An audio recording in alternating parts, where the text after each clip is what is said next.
वैदिक फिजिक्स क्यों नाम आपने सोचा उसका यही रखने का? आधुनिक फिजिक्स जहाँ समाप्त होता है वहाँ हमारा वैदिक फिजिक्स प्रारंभ होता है। क्वांटम फिजिक्स होता है, क्लासिकल फिजिक्स होता है, लेकिन ये वैदिक फिजिक्स इन दोनों से अलग कैसे है? वैदिक फिजिक्स उसकी बात करता है जिससे क्वांटाज भी बने हैं और जिससे सारे लोक लोकांतर भी बने हैं, जिनसे क्वांटाज भी कंट्रोल हो रहे हैं, जिनसे गैलेक्सियां भी कंट्रोल हो रही हैं। क्या ईश्वर एक है या अनेक है ईश्वर?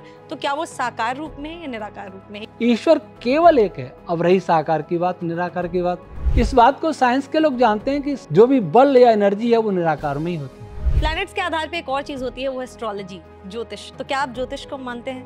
ज्योतिष वैदिक नहीं है और साइंटिफिक भी नहीं है। टाइम ट्रेवल, इसके बारे में आपने कुछ रिसर्च वगैरह किया है? अगर टाइम ट्रेवल का अर्थ ये है कि मैं भूतकाल की बात जान लूं तो संभव है, भविष्य की बात जान लूं तो पूरा संभव नहीं, क्योंकि भविष्य निश्चित नहीं है। कैलाश पर्वत के लिए कहा जाता है कि वहाँ पर भी जो है समय बहुत धीरे धीरे चलता है। समय कहीं धीरे नहीं चलता, समय एक सा चलता है। वायुमंडल कैसा है वह प्रभावित कर रहा है। उस लोक में जाएंगे वो अलग प्रकार के फील्ड्स होंगे, वो प्रभावित करेंगे।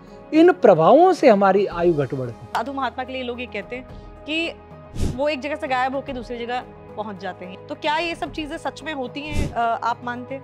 योग सिद्धियां तो होती हैं, लेकिन बहुत ऊंची बातें हैं। वर्तमान में कोई सिद्ध पुरुष है ऐसा मेरी जानकारी में नहीं, और सिद्ध पुरुष कभी प्रदर्शन भी नहीं करता।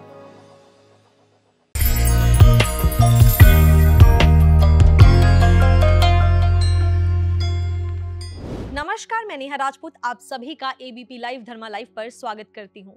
आज धर्म संवाद का ये एपिसोड उन सभी के लिए बहुत ही खास है जो कमेंट सेक्शन में बार बार एक गेस्ट की रिक्वेस्ट करते थे। वो कहते थे आप आचार्य अग्निव्रत जी को बुलाइए। जितनी बार भी हमने पॉडकास्ट किया है, जितनी बार भी हमने डिबेट किए हैं, जितनी बार भी हमने किसी गेस्ट से वेद, उपनिषद, शास्त्रों की बात की है, हिंदू धर्म की बात की है, उतनी बार कमेंट सेक्शन में एक नाम जरूर आता था। तो आज आप सभी के रिक्वेस्ट पे, आप सभी के कहे अनुसार हमारे साथ हमारे स्टूडियो में मौजूद है हमारे गेस्ट आचार्य अग्निव्रत जी। सबसे पहले आपका बहुत बहुत स्वागत है। धन्यवाद आपका। जैसा मैंने कहा, हमारे ना कमेंट सेक्शन में आपका नाम लिख लिख के लोगों ने इतना हमें कहा कि आप उन्हें बुलाइए, और आज हम सच में बहुत ही हमारा सौभाग्य है कि आप हमारे साथ हैं धर्म संवाद के इस एपिसोड में। तो सबसे पहली शुरुआत, वैदिक फिजिक्स के बारे में सब जानते हैं, जो लोग कमेंट करते हैं उन्होंने आपका चैनल देखा है, आपके ज्ञान को सुना है। सबसे पहला सवाल, वैदिक फिजिक्स क्यों नाम आपने सोचा उसका यही रखने का, और किस तरीके से आपको जो है, आप अपनी थोड़ी सी जर्नी के बारे में भी बताइए, आपकी लाइफ के बारे में भी बताइए। मैं बचपन से ही जिज्ञासु प्रवृत्ति का था। छोटा बालक था तभी आकाश के तारों को देख करके पिताजी से पूछता, ये तारा कितनी दूर है, ये तारा क्या है। जब स्कूल में गया, इंटर कॉलेज में, तो वहाँ मुझे फिजिक्स और गणित ये बहुत प्रिय विषय लगते थे। सिलेबस से बाहर में बहुत गहराई में जाना मुझे पसंद था। परमाणु मॉडल, अंदर नाभिक, उसके बाद क्या, उसके बाद क्या, ये प्रश्न उठा करते थे जो सिलेबस में थे नहीं। 11वीं का छात्र रहते रुड़की यूनिवर्सिटी के फिजिक्स डिपार्टमेंट से मेरा संपर्क हो गया था। मैं उनसे प्रश्न पूछा करता था लेकिन उत्तर नहीं थे। वो मुझे कहते थे आप भविष्य में महान भाई साइंटिस्ट बनो और आपके प्रश्नों के उत्तर इस समय तो साइंस के पास नहीं है। आज भी उस बात को करीब 45 वर्ष हो गए। 45 वर्ष में भी साइंस ने जो भी विकास किया हो, लेकिन उन प्रश्नों के उत्तर आज भी साइंस के पास नहीं है। और आज उन प्रश्नों के उत्तर मैंने वैदिक फिजिक्स से स्वयं ही खोजे हैं। वैदिक फिजिक्स नाम कैसे रखा? क्योंकि वेदों से प्राप्त जो भौतिक विज्ञान है उसको मैंने वैदिक फिजिक्स नाम दिया। वेदों से और वेदों के अनुकूल जो ऋषियों के ग्रंथ हैं उससे जो मैंने फिजिक्स को समझाया उसका नाम वैदिक फिजिक्स है। और यह फिजिक्स, आधुनिक फिजिक्स जहाँ समाप्त होता है वहाँ हमारा वैदिक फिजिक्स प्रारंभ होता है।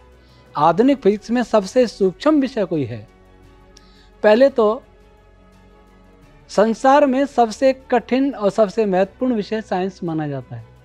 साइंस में भी सबसे सूक्ष्म और सबसे कठिन और सबका मूल फिजिक्स है। चाहे वो कोई साइंस की ब्रांच हो, फिजिक्स से उसका रिलेशन अवश्य है। और वो फिजिक्स में सबसे सूक्ष्म विषय है वो पार्टिकल फिजिक्स और स्ट्रिंग थ्योरी है। ये जहाँ समाप्त होती है हमारा वैदिक फिजिक्स प्रारंभ होता है। तो वैदिक फिजिक्स वेदों से निकला, इसलिए उसका नाम वैदिक फिजिक्स। जैसे क्वांटम फिजिक्स होता है, क्लासिकल फिजिक्स होता है, लेकिन ये वैदिक फिजिक्स इन दोनों से अलग कैसे है, ये जानना चाहूँगी। साइंस में क्लासिकल फिजिक्स के लिए कुछ अलग नियम काम करते हैं, क्वांटम के लिए अलग नियम काम करते हैं, और उसके नीचे कुछ होता है ऐसा उनको जानकारी भी नहीं है। कभी जानकारी हो जाएगी तो उनके लिए भी अलग नियम काम करेंगे। वैदिक फिजिक्स एक यूनिफाइड थ्योरी देता है संसार को, जो क्वांटम लेवल पर भी काम करेगा और बड़ी गैलेक्सी आदि उस लेवल पर भी काम करेगा। क्योंकि वैदिक फिजिक्स उसकी बात करता है जिससे क्वांटाज भी बने हैं और जिससे सारे लोकांतर भी बने हैं, जिनसे क्वांटाज भी कंट्रोल हो रहे हैं, जिनसे गैलेक्सियां भी कंट्रोल हो रही हैं। इसलिए वैदिक फिजिक्स यूनिफाइड थ्योरी है। जिस यूनिफाइड थ्योरी की कल्पना आजकल फिजिसिस्ट कर रहे हैं, वो यूनिफाइड थ्योरी उनको तभी मिलेगी जब वो वैदिक फिजिक्स को समझेंगे। ये दोनों के लिए काम करता है। ये तो आपने बखूबी बता दिया कि कैसे ये अलग है, लेकिन एक और सवाल है कि इतने सालों से आप रिसर्च कर रहे हैं, इतने सालों से आप शोध कर रहे हैं, कुछ ऐसी चीज आपको देखने को मिली जो कि वेदों में नहीं थी, जो आपने इन्वेंट की है, जो अभी तक लोगों को जानने को नहीं मिली? क्या ऐसी कोई चीज, एक दो चीजें आप शेयर करना चाहेंगे? वेदों में नहीं थी ऐसा तो कुछ भी नहीं, या हमारे आज के मॉडर्न साइंस? हाँ, वेदों में तो सब कुछ है। इसलिए भगवान मनु ने कहा सर्व ज्ञानमयो हि सः, और कहा सर्वम वेदात प्रसिद्धति, सब कुछ वेदों से ही सिद्ध होता है। हाँ, आधुनिक फिजिक्स में नहीं है, वो मैंने एक नहीं अनेक रहस्य जाने। उदाहरण के लिए जैसा मैंने बताया कि मैं 11वीं का छात्र, इंटरमीडिएट का छात्र रहते हुए भी मैं फिजिक्स डिपार्टमेंट रुड़की यूनिवर्सिटी से प्रश्न करता था। उनमें एक प्रश्न ये भी था कि इलेक्ट्रिक चार्ज क्या होता है, पॉजिटिव चार्ज नेगेटिव चार्ज में क्या अंतर होता है, और इनमें अट्रैक्शन रिपल्सन क्यों होता है, और चार्ज कहां से आए। एक प्रश्न के 4 भाग। इसका उत्तर आज भी किसी के पास, ये मैंने वैदिक फिजिक्स से जाना। मैंने ऋग्वेद का एक ब्राह्मण है, ऐतरेय ब्राह्मण, वेदों को समझने के लिए ऋषियों ने ब्राह्मण ग्रंथ नामक ब्राह्मण ग्रंथों की रचना की। ब्राह्मण ग्रंथ अर्थात ब्राह्मण कहते हैं जो वेद की व्याख्या करे। कोई ग्रंथ वेद की व्याख्या करता है तो उसको भी ब्राह्मण ग्रंथ कहेंगे, कोई व्यक्ति वेद की व्याख्या करता है तो उसे भी ब्राह्मण कहेंगे। जन्म से कोई ब्राह्मण नहीं होता, कोई भी वर्ण जन्म से नहीं होता। तो उस ऐतरेय ब्राह्मण जो लगभग 7,500 वर्ष पुराना है, उसका विश्व में सबसे पहली बार मैंने वैज्ञानिक भाष्य किया, साइंटिफिक इंटरप्रिटेशन। उसमें बताया कि चार्ज क्या होता है, उनमें अट्रैक्शन रिपल्सन क्यों होता है, सबसे पहले वो कैसे उत्पन्न होता है और कौन उत्पन्न करता है। इन चारों प्रश्नों के उत्तर हैं उसमें। यानी कि हम ये कह सकते हैं कि आज का जो हमारा आधुनिक साइंस है, आधुनिक विज्ञान है, वो अभी भी उतना विकसित नहीं है जितने हमारे वेद थे। वेद में कितना है इसको तो मैं कह भी नहीं सकता, क्योंकि अनंता वही वेदाः। कभी राजा मानधाता हुए हैं, भगवान श्री राम के बहुत पूर्वज हुए, पुराने, भगवान श्री राम से बहुत पहले हुए हैं राजा मानधाता। तो संपूर्ण पृथ्वी के राजा थे, आर्यावर्त के नहीं, संपूर्ण पृथ्वी के।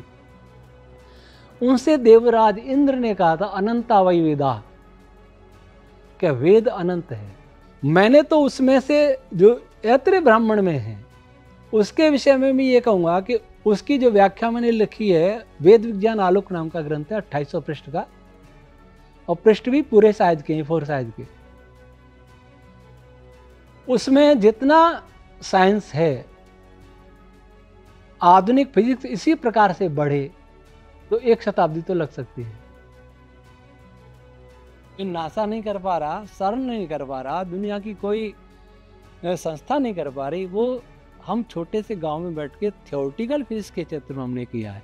एक चीज़ और, जब ऐसी बातें हम सुनते हैं तो हमें ऐसा लगता है कि बहुत सारी चीज़ें ऐसी हैं जो हमारे वेदों में हैं, ऑलरेडी हैं। क्या आपको ऐसा नहीं लगता कि कहीं कमी रह गई? मतलब हम बहुत ज़्यादा आधुनिक विज्ञान की तरफ जाने लगे और वेदों को पीछे छोड़ दिया हमने। अब जाकर आप जैसे लोग और बहुत सारे और भी बच्चे हैं जो हमारे यहाँ आते हैं, बहुत सारे लोग हैं जो वेदों की तरफ वापस जा रहे हैं। तो क्या अगर हम वेदों के टच में रहते तो शायद आज हम और भी आगे होते? आपको ऐसा नहीं लगता? बिल्कुल लगता है।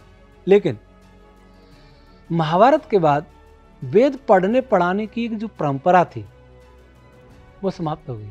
मेरे अतिरिक्त जो भी वेद पर अनुसंधान कहीं हो रहा है वो आपने शायद नोट किया होगा कि वे उसी बात को कहते होंगे जो आधुनिक साइंस जानता है। जैसे महर्षि भारद्वाज जी के पास विमान था, इसको बहुत वक्ताओं से आपने सुना होगा। और भी कुछ बातें कि पहले भी विद्युत थी, इलेक्ट्रिक थी, ये आज भी है। ऐसी कोई बात शायद आपने नहीं सुनी होगी जो आज नहीं है, मेरा ऐसा अनुमान है जी। इस प्रकार के अनुसंधान कार्य को देख करके आधुनिक साइंटिस्ट हैं वो हंसते हैं। मुझसे भी अहमदाबाद के एक साइंटिस्ट ने कहा था, पीएरएल फिजिकल रिसर्च लेबोरेटरी के साइंटिस्ट से डिफेंस लेबोरेटरी जोधपुर में मेरा मिलना हुआ 2005 को, शायद 20 जुलाई थी या जो भी था। उन्होंने मुझे यही कहा कि जो वेद की बात करते हैं, ऋषियों की बात करते हैं, वो हमारी चोरी करते हैं। जो हम आविष्कार करते हैं उसी को वेद में दिखाने लग जाते हैं। हमारे यहाँ भी पुष्पक विमान था, ऐसी कोई बात बताओ ना जो हमारे पास नहीं है। तब मेरी एक छोटी सी पुस्तक थी, सृष्टि का मूल उपादान कारण, जिसमें मैंने सृष्टि उत्पत्ति के बिग बैंग थ्योरी को सबसे बड़ा झूठ बताया था और एक नई थ्योरी दी थी। तो मैंने उनको कहा, प्रोफेसर साहब आप जो कह रहे हैं मैं आपकी बात को स्वीकार करता हूं, आजकल अनुसंधान के नाम पर ऐसा ही हो रहा है, लेकिन मैं उनसे अलग हूं। मेरी यह पुस्तक जिसको आप जानते हैं और प्रामाणिक मानते हैं विश्व के साइंटिस्ट, उसको तो मैंने गलत सिद्ध किया इसमें, और जो आप नहीं जानते हैं उसको स्थापित किया। ये कारण ये हुआ कि वेद को पढ़ना तब तक संभव नहीं जब तक ब्राह्मण ग्रंथों को नहीं समझा जाए, और ब्राह्मण ग्रंथों को समझना तब तक संभव नहीं जब निरुक्त को नहीं समझा जाए। निरुक्त आजकल भले ही पढ़ाया जा रहा है लेकिन समझा नहीं गया। जो निरुक्त वेद के शब्दों के रहस्यों को खोलने के लिए लिखा गया था, वेद के शब्दों की व्याख्या की गई थी, उस व्याख्या को भी समझने वाले नहीं रहे इस समय धरती पर, और तब ब्राह्मण ग्रंथों को भी कैसे समझते। इसलिए अब तक जो भी भाष्य हैं वेद के ब्राह्मण ग्रंथ के, उसमें पशु बलि, नर बलि, इस प्रकार की बातें हैं। वेद के रहस्यों को खोलने वाली बातें नहीं के बराबर हैं। पहली बार हमने ऐतरे ब्राह्मण को डिकोड किया और वेद विज्ञान आलोक पुस्तक लिखी, जिसमें सभी कहते थे इसमें सोमयाग का वर्णन है। उसमें हमने कॉस्मोलॉजी देखी, पार्टिकल फिजिक्स देखी, स्ट्रिंग थ्योरी देखी, क्वांटम फील्ड थ्योरी देखी, न्यूक्लियर फिजिक्स, एटॉमिक फिजिक्स देखी, और आजकल ये है उनसे बहुत आगे तक देखा। अब मैंने निरुक्त का भी वैज्ञानिक भाष्य किया है जो अभी प्रेस में है, नवंबर में आ जाएगा। इसरो के साइंटिस्ट एक हैं मेरे से जुड़े, उनको मैंने कहा आदित्यान भेजिए, आपका आदित्यान जो भी जानकारी देगा उससे ज़्यादा जानकारी मेरे निरुक्त में होगी। तो हमारी परंपरा इन ग्रंथों की भाषा सांकेतिक है, इनको डिकोड करना आया नहीं, अनुवाद कर दिए, इनका ट्रांसलेशन हो ही नहीं सकता। निरुक्त का भी नहीं हो सकता, ब्राह्मण ग्रंथों का भी नहीं हो सकता, तो वेद का संभव नहीं। मैंने इनका ट्रांसलेशन नहीं किया, मैंने इनको डिकोड किया है। इसलिए मैं कह सकता हूं कि वेद विज्ञान का भंडार है और ये ग्रंथ है। ये मेरी और अन्य की शैली में अंतर है। एक चीज जैसे कि आजकल एक ट्रेंड चला हुआ है कि जब भी कोई आविष्कार होता है या कुछ नया इन्वेंट कर दिया जाता है तो फिर हमारी तरफ से बहुत सारे लोग ये कह देते हैं कि ये तो हमारे वेदों में पहले ही लिखा हुआ था, ये तो वहीं पे था, वहाँ से लिखा हुआ था। कुछ ऐसे उदाहरण दे सकते हैं आप, ये कितना सही है? पहले ये बात कितनी सही है कि लोग ऐसे दावा कर देते हैं, और अगर ऐसा है तो क्या कुछ उदाहरण हैं ऐसे कि हाँ अब आविष्कार हो रहा है लेकिन हमारे वेद में पहले लिखे हुए थे? जैसे विमान की बात है तो वेद में विमान का संकेत भी है। वेद में जैसे अब लोगों ने सुना बिग बैंग थ्योरी, महाविस्फोट हुआ, तो लोगों ने वेद में से विस्फोट दिखाना शुरू कर दिया, बिग बैंग थ्योरी नासदी सूक्त में दिखाना शुरू कर दिया, जबकि नासदी सूक्त में बिग बैंग है ही नहीं, वेद में बिग बैंग है ही नहीं। हाँ, विस्फोटों की बात है लेकिन वो बाद में हुए, प्रारंभ की नहीं। तो ऐसी बहुत सारी बातें हैं। वेद में आंख लगाने का वर्णन है, कृत्रिम आंख लगा दो, कृत्रिम टांग लगा दो, ऐसी बहुत सारी पुस्तकें मैंने भी पढ़ी। तो मैंने पढ़ता था, संतुष्टि मुझे नहीं होती। अब मैं भी बातें करता हूँ जो साइंस नहीं जानता। जैसे कुछ अगर आप एग्जाम्पल दे तो हमारे दर्शकों को भी अच्छा लगेगा। हाँ, एग्जाम्पल तो जैसे मैंने बताया कि इलेक्ट्रिक चार्ज क्या होता है, साइंस नहीं जानता। स्पेस की संरचना, स्ट्रक्चर और कंटेंट्स क्या, साइंस नहीं जानता। डार्क मैटर एनर्जी और डार्क मैटर क्या होता है, ये साइंस नहीं जानता, ये हम जानते हैं। फोटोन का स्ट्रक्चर क्या होता है, उसके कंटेंट्स क्या है, वो साइंस नहीं जानता, हम जानते हैं। क्वार्क का स्ट्रक्चर और उसके कंटेंट्स क्या होते हैं, वो नहीं जानते, हम जानते हैं। और इससे 7 स्टेज पीछे का भी जानते। साइंस तो क्वार्क और फोटोन पर रुक जाता है कि अब कुछ नहीं। हम कहते हैं यहाँ मत रुको, 7 सीढ़ी और नीचे चलो। साइंस कहता है स्पेस कर्व होता है, डिस्टॉर्ट होता है, एक्सपेंड होता है। लेकिन साइंस ये नहीं जानता कि जो जिसमें डिस्टॉर्शन होगा, कर्वेचर होगा, एक्सपेंशन होगा, वो कोई पदार्थ होगा। जिसका स्ट्रक्चर नहीं है वो कंडेंस कैसे होगा। हम बताते हैं उसका स्ट्रक्चर भी है स्पेस का और उसके कंटेंट्स भी है, वो भी हम बताते हैं, वो साइंस नहीं जानता। गैलेक्सी बनना कैसे शुरू होती है, गैलेक्सी में तारे अपनी अपनी कक्षाओं में कैसे स्थिर हो पाते हैं, साइंस मुझे लगता है कि पूरा नहीं जानता, लेकिन हम बताते हैं कि ये ऐसा कैसे प्रारंभ होता है। साइंस ये भी नहीं जानता कि यूनिवर्स की इनिशियल स्टेट क्या थी, हम इनिशियल स्टेट बताते हैं। तो ऐसी बहुत सारी बातें जो साइंस नहीं जानता और अभी जानेगा भी नहीं 50-100 वर्ष। एक चीज़, जैसे आपने इतनी सारी चीज़ें गिनवा दी कि ये हम जानते हैं, लेकिन किताबों में अक्सर वही मिलता है जो मॉडर्न साइंस के अकॉर्डिंग लिखा होता है। हमारे वाली रिसर्च जैसे जो आप लोग कर रहे हैं वो अभी उतना पार्ट नहीं बन पा रहे हैं किताबों के, जो बच्चे पढ़ सकें, जो आज के बच्चे जेनजी जो जिनको हम कहते हैं, यंग जनरेशन, वो पढ़ पाए, क्योंकि वो अभी इधर ही हमारी तरफ ही अभी रिसर्च हो रहा है, या आपने अगर उस चीज़ को किया है तो किताबों तक नहीं पहुँची है। आपको कितना, मतलब हम कह सकते कितना समय लगेगा कि जो हम रिसर्च कर रहे हैं, जो आप जैसे लोग रिसर्च कर रहे हैं, उसको किताबों तक पहुंचाने में, आज की जनरेशन को वो ज्ञान देने में, जैसे जैसे आपने कहा कि ये सारी चीज़ें हम जानते हैं वो नहीं जानते, लेकिन किताबों में वही है जो वो जान रहे हैं, अभी तक किताबों तक वो बात नहीं पहुंची, तो कितना समय लगेगा ये सारी बातें किताबों तक पहुँचने में? मैकॉले ने 1835 में शिक्षा नीति बनाई थी बताते, और जो समय लगा, मैकॉले के साथ ब्रिटिश गवर्नमेंट थी और ब्रिटिश गवर्नमेंट के साथ लगभग सारी दुनिया थी, आधा देश थे। मेरे साथ न कोई दुनिया है, न कोई देश है, न कोई समाज है, मैं अकेला हूं। और मेरे अकेले के साथ एक ट्रस्ट है छोटा सा। भारत सरकार के अधिकारियों को कई बार बता चुके, डिपार्टमेंट साइंस टेक्नोलॉजी के शीर्ष साइंटिस्टों से हमारी चर्चा हुई, हाथ जोड़ के अभिवादन किया, अभिभूत हुए कि आपके पास बहुत नॉलेज है जी ग्रेट साइंटिस्ट। मैंने कहा नॉलेज तो है, पर आप इसमें कैसे कर सकते हैं कि सॉरी, हमारे डिपार्टमेंट के पास कोई ऐसे सिस्टम ही नहीं है। मैंने पूछा सिस्टम कौन बना सकते हैं? मंत्री जी उस समय डॉक्टर हर्षवर्धन जी साइंस टेक्नोलॉजी मंत्री थे, कि नहीं वो भी नहीं कर सकते, मैं पीएम, या पीएम ही सब कुछ कर सकते हैं। पीएम से कभी किसी ने मिलने नहीं दिया।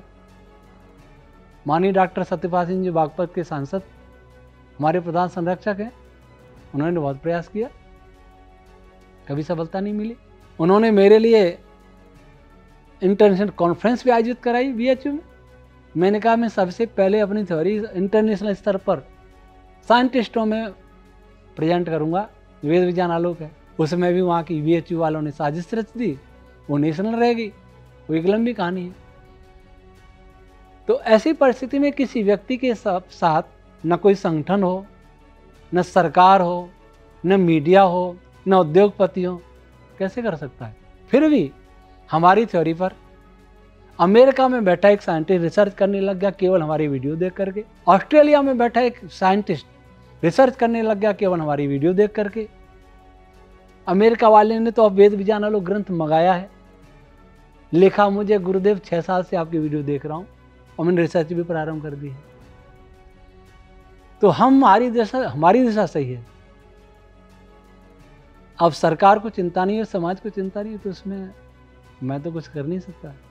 अब आप मीडिया वाले साथ आए, क्योंकि 3 चीजें आगे बढ़ाती हैं, मीडिया हो या उद्योगपति या सरकार हो, और 3 हमारे साथ है नहीं। तो जितने भी ये लोग वीडियो देख रहे हैं, जैसा कि अभी आचार्य जी ने कहा, इनकी वीडियोस देखकर विदेशी फॉरेन में लोग रिसर्च कर रहे हैं, लेकिन हमारे यहाँ की कमी यही है कि पहले कहीं हो जाता है तो हम कॉपी पेस्ट करते हैं। आज मेरी जितने भी लोग ये वीडियो देख रहे हैं उन सभी से रिक्वेस्ट है कि ये क्लिप काटिए, जितना ज़्यादा हो सके शेयर कीजिए। जैसा कि कहा कि पीएम तक नहीं पहुंच पाया, कोशिश करें कि इतना वायरल करें से कि ये पीएम तक भी पहुंचे, ताकि वो भी जाने कि हमारे देश में आचार्य अग्निव्रत जैसे लोग हैं जो इस देश को आगे बढ़ाने की बहुत कोशिश कर रहे हैं, लेकिन उन्हें सहयोग नहीं मिल पा रहा है। तो शेयर करें इस क्लिप को जितना ज़्यादा हो सके।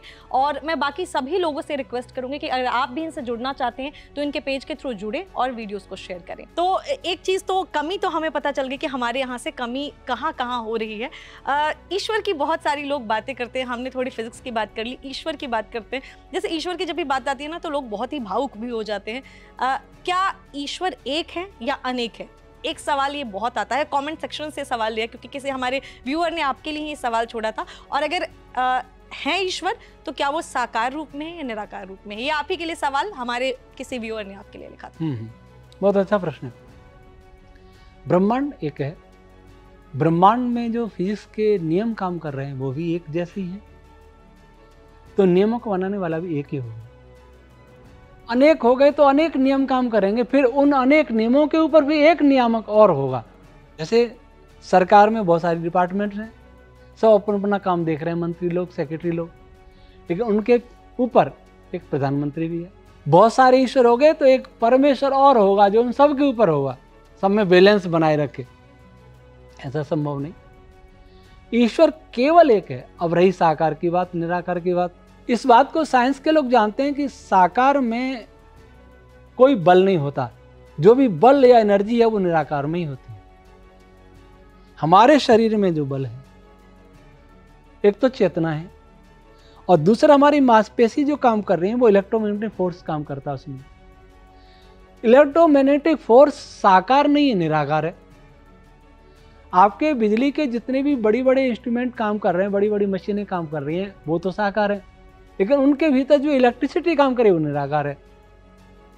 तो शक्ति सदैव निराकारी होती है और निराकारी सदैव सर्वव्यापी भी हो सकती है। कोई साकार पदार्थ सर्वव्यापक नहीं हो सकता। अगर ब्रह्मांड की साइज की बात करें तो हमारे जैसी पृथ्वी 13 लाख सूर्य में समा जाएंगी, आयतन की दृष्टि से देखें तो। सूर्य से करोड़ों गुना बड़ी भी तारे हैं, कुछ सूर्य के बराबर हैं, कुछ छोटे भी हैं। 2-3 अरब हमारी गैलेक्सी में तारे हैं, ऐसी 2-3 अरब गैलेक्सियां भी देखी गई हैं, आगे नहीं देखी, वो कितनी है कोई नहीं जानता।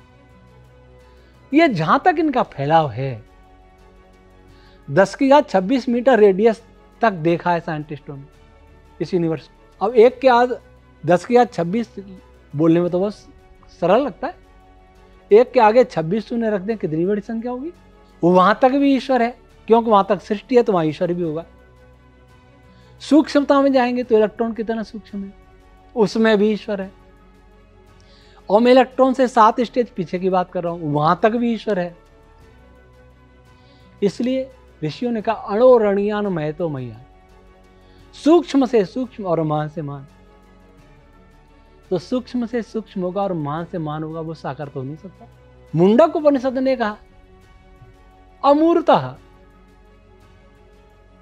वह अमूर्त है। वेद ने कहा असनाविरम अकायम, उसकी कोई काया नहीं। असनाविरम नसनाड़ी नहीं। अव्रणम, जिसमें घाव छेद नहीं किया जा सकता। निराकार है, निराकार में ही शक्ति होती है, निराकार ही सर्वव्यापक हो सकता है। और सृष्टि को बनाने के लिए और सृष्टि को चलाने के लिए, सृष्टि को नियंत्रित करने के लिए सर्वव्यापक होना जरूरी है। एक कुछ लोग ये भी कहते हैं, जैसे जानना चाहते हैं कि अगर एक है तो वो देवी हैं या देवता हैं? क्या है वो, देवी हैं या देवता हैं? वेद का ही मंत्र है त्वम हिनः पिता वसो त्वम माता शतक्रतो बभूवित। वही माता है, वही पिता है। स्त्रीलिंग और पुल्लिंग ये भेदभाव नहीं है, वो माता भी है पिता भी है, शक्ति रूप है।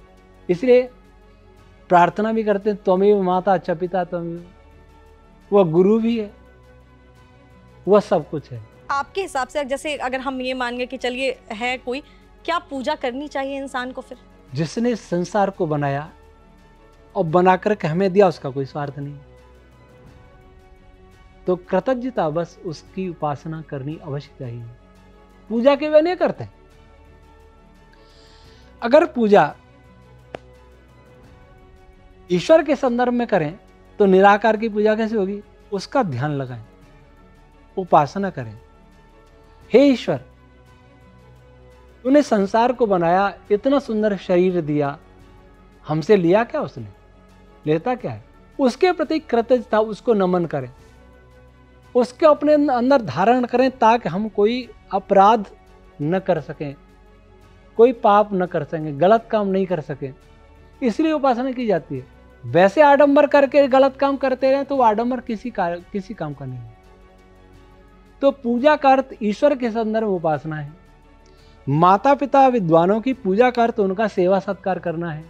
जड़ चित्रों की पूजा करना का अर्थ है उनको संभाल करके रखना है, उनसे प्रेरणा लेना है। भगवान श्री राम की मूर्ति है, चित्र है। भगवान शिव की मूर्ति है, चित्र है। भगवान विष्णु की, ब्रह्मा जी की मूर्ति है, चित्र है। हनुमान जी की है, महाराणा प्रताप है, शिवाजी हैं। इनके चित्रों को सजा के रखें, मूर्तियों को संभाल के रखें, उनसे प्रेरणा लेकर हमें भी ऐसा बनना चाहिए। ये इनकी पूजा है, चित्रों की पूजा। और आपके इंस्ट्रूमेंट है, कंप्यूटर है, मोबाइल है और कोई मशीनरी है, उसकी पूजा करें, उसको संभाल के रखें, खरा होना। ये पूजा की स्थिति है। और दुष्ट की पूजा दंड देकर करके, ये भी पूजा करते। तो पूजा के संदर्भ में अनेक संदर्भ अनेक अर्थ हो जाते हैं। पूजा का तो आपने बता दिया, लेकिन बहुत सारे लोग घर में पूजा होती है और एक मंदिर में पूजा होती है, दोनों में फर्क क्या है? घर की पूजा और मंदिर की पूजा, फर्क है इसमें या दोनों समान ही है? एक मंदिर मनुष्य द्वारा बनाया होता है। पहले मैं ही आपसे प्रश्न करता हूं, मनुष्य बड़ा है परमात्मा? परमात्मा बड़ा। मनुष्य की रचना ज्यादा महत्वपूर्ण है कि परमात्मा की? परमात्मा की। यह मंदिर परमात्मा का बनाया हुआ है, वो मंदिर मनुष्य का बनाया हुआ है। तो इसी मंदिर में बैठ के पूजा करें। इसमें हम बैठे हुए भी हैं, आत्मा अंदर ही रहता है। तो इसी में परमात्मा को देखें। बाहर के मंदिर की सफाई करें, अंदर के मंदिर में गंदगी डालें। मंदिर में बैठ के कहना कि झूठ नहीं बोलना, शराब नहीं पीना, उस मनुष्य के मंदिर में, और बाहर इस मंदिर में कुछ भी करें। तो यही सबसे अच्छा मंदिर है। और दूसरा मंदिर परमात्मा का देखें तो ब्रह्मांड ही उसका मंदिर है। वेद कहता है देव जिसका सिर है, द्युलोक, सूर्य चंद्र जिसकी आंखें हैं, पृथ्वी जिसके पैर हैं, वायु जिसका श्वास है, वही परमात्मा है। सारा ब्रह्मांड उसी का तो मंदिर है, उसी ने बनाया भी है, उसने ही बनाया, उसी का मंदिर है। कहीं भी बैठ के पूजा कर ले, उपासना करना, अपने दोषों को दूर करना, सद्गुणों को धारण करना, ये उसकी पूजा है। हम तारों की बात कर रहे तो अचानक एक दिमाग में सवाल आया कि आप जैसे आप प्लैनेट्स को पढ़ते हैं, उसकी पढ़ाई आप करते हैं, उसके बारे में आप बताते हैं। प्लैनेट्स के आधार पे एक और चीज होती है, वो एस्ट्रोलॉजी, ज्योतिष। तो क्या आप ज्योतिष को मानते हैं? ज्योतिष वैदिक नहीं है और साइंटिफिक भी नहीं है। क्यों? भविष्य किसी का निश्चित नहीं है। प्रारब्ध तो निश्चित है कि मैंने क्या कर चुका, मेरा भाग्य, लेकिन अब इस क्षण से जो करूंगा वो भी तो उसमें जुड़ता जाएगा। मान लीजिए आपको 31 मार्च को आपके 11 लाख बैंक में बैलेंस है, ये तो फिक्स है। अब आप 27 जुलाई को पूछ रहे हैं हमारा बैंक बैलेंस क्या है, तो वो 11 लाख तो ठीक है, पर उसके बाद आपने कुछ लिया, कुछ दिया, वो भी तो जुड़ेगा ना, तो बदल जाएगा। 31 मार्च को कोई ये कह दे कि मेरा 27 जुलाई को कितना बैलेंस होगा, कोई नहीं कह सकता। क्यों? क्या पता आप कितना लोन लेंगे और कितना जमा करेंगे। वैसे ही भविष्य किसी का निश्चित नहीं है। अगर एस्ट्रोलॉजी से कोई जान लेता, अच्छा जान करके फिर वो उपाय भी बताते हैं कि आपका ये दोष है और इसको ऐसे करो तो दूर हो जाएगा, ये भी तो है ना साथ में एस्ट्रोलॉजी में। संसार के 2 उदाहरण देता हूं प्रसिद्ध, 2 बड़ी घटनाएं। महर्षि वशिष्ठ त्रेता युग के बहुत बड़े ऋषि थे और बहुत बड़े वैज्ञानिक योगी थे। अगर एस्ट्रोलॉजी वैदिक होती तो उन्होंने भी तो पढ़ी होगी, और इतनी पढ़ी होगी कि आज का कोई भी एस्ट्रोलॉजिस्ट नहीं पढ़ सकता, सोच भी नहीं सकता महर्षि वशिष्ठ जी की बराबरी करने। लोग तो कोई कुछ भी कह दे, लेकिन मैं तो ये कहता हम उनकी चरणों की धूल के बराबर भी नहीं। महर्षि वशिष्ठ भगवान राम, भगवान से कृष्ण जी के बराबर, ये मतलब की दृष्टि से अपन देखें अपने को, महर्षि वशिष्ठ जी ने संस्कार कराया होगा चारों भाइयों का। संस्कार कराने के बाद क्या हुआ? वनगमन। और वनगमन का एक दिन पहले भी पता नहीं था। राज तिलक की तैयारी हो रही, उधर वनगमन की तैयारी हो गई। महर्षि वशिष्ठ जी को पता नहीं लगा, दशरथ जी को पता नहीं लगा। और आज के एस्ट्रोलॉजिस्ट सब कुछ पता लगा लेते हैं, उनसे भी बड़े हो गए। इधर महाभारत में देखें, धौम्य मुनि ने विवाह संस्कार किया महाराज युधिष्ठिर का महारानी द्रौपदी जी के साथ। केवल महाराज युधिष्ठिर के साथ 5 पति हमारे इतिहास को विकृत घृणित बनाने का को प्रयास है। तो वे भी तो बहुत बड़े एस्ट्रोलॉजिस्ट होंगे अगर एस्ट्रोलॉजी सही वैदिक है तो। विवाह के बाद ही महारानी द्रौपदी की क्या हालत हुई बेचारी की, सब जानते हैं। आंखों में आंसू आते हैं देख करके। संसार की इतनी बड़ी महारानी, इतनी बड़ी विदुषी, इतनी बड़ी पतिव्रता, उनकी क्या स्थिति हो, उनको भी पता नहीं लगा। आज का एस्ट्रोलॉजिस्ट होता तो कहता कि ये ग्रह दोष दूर कराओ, ये कराओ, वो कराओ, मैं दूर कर दूंगा, लेकिन वो नहीं कर पाए। तो ये व्यापार है, और इस व्यापार के कारण इस देश की बहुत हानि भी हुई। जब हमारे देश पर आक्रमण हुआ, जब क्षत्रिय लोग आक्रमण का उत्तर देने के लिए खड़े हुए, तो कहा गया अभी मुहूर्त नहीं। हार गए। क्या किया? तो ये अवैधिक है, मध्यकालीन है। ज्योतिष है एस्ट्रोनॉमी वास्तव में, जो वैदिक है। नक्षत्र विज्ञान ये वैदिक है। ग्रहों की दूरी, ग्रहों की गतियां, ये सब वैदिक है, और ये अवैधिक है। लेकिन लोग इसे कहते हैं वैदिक ज्योतिष। अभी भी बहुत सारे बच्चों को पढ़ाया जाता है ये बोल के कि ये वैदिक ज्योतिष है।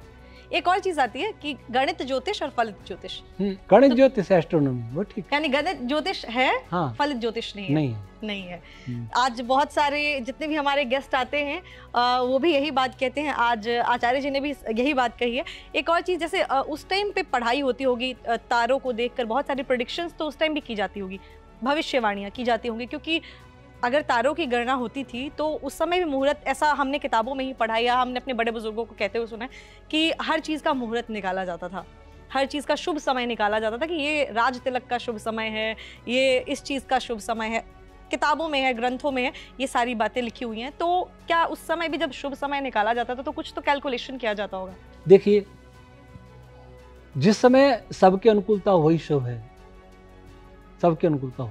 वैसे वैज्ञानिक दृष्टि से देखें तो कई कामों के लिए ब्रह्म मुहूर्त सबसे शुभ माना जाता है, अथवा प्रभात काल सबसे शुभ माना जाता है, क्योंकि उस समय सूर्य का प्रकाश बहुत अच्छा होता है, शीतलता होती है वातावरण में, ऑक्सीजन की पर्याप्तता होती है।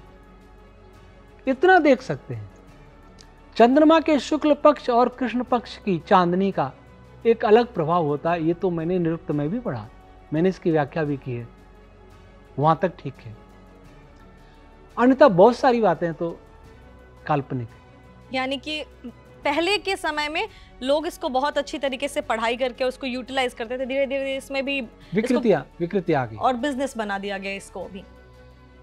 अब क्या हो गया कि बिना पढ़े बहुत कुछ धन प्राप्त कर लेना ये प्रवृत्ति हो गई, इसलिए नई नई बातें हुई। पहले यहाँ वेद के विद्वान बहुत पढ़ा करते थे, तपस्या करते थे, वो तपस्या बंद हुई, वेद पढ़ना बंद हो गया, शास्त्र का पढ़ना बंद हो गया, और ये सस्ते में बहुत सारे काम हो जाते हैं, पैसा भी अच्छा मिल जाता है, प्रतिष्ठा भी मिल जाती है। और लोगों को भी यही चाहिए, काम अच्छे करना नहीं, भविष्य अच्छा बनाना, और कुछ कर्मकांडी को दे देना। अर्थात जैसे भाग्य के निर्माता परमात्मा नहीं, वे हैं हमारे भाग्य के निर्माता, वो हमारा भाग्य बदल देंगे।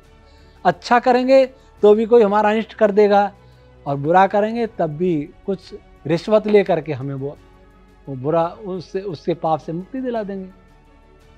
तो जैसा ईसाइयों में जो स्वर्ग का टिकट देता था, वो पैसे यहाँ भी दिया जाता है कि मैं आपके सारे दोष दूर करता हूँ। कोई गुरु दोष दूर कर देता, सारे दुख ले लेता अपने ऊपर।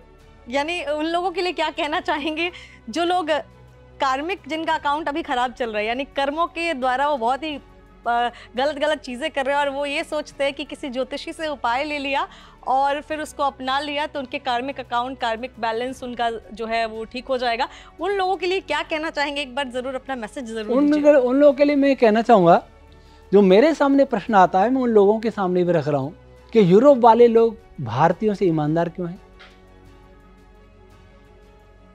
अथवा ईसाई मुसलमान हिंदुओं की अपेक्षा ईमानदार क्यों हैं?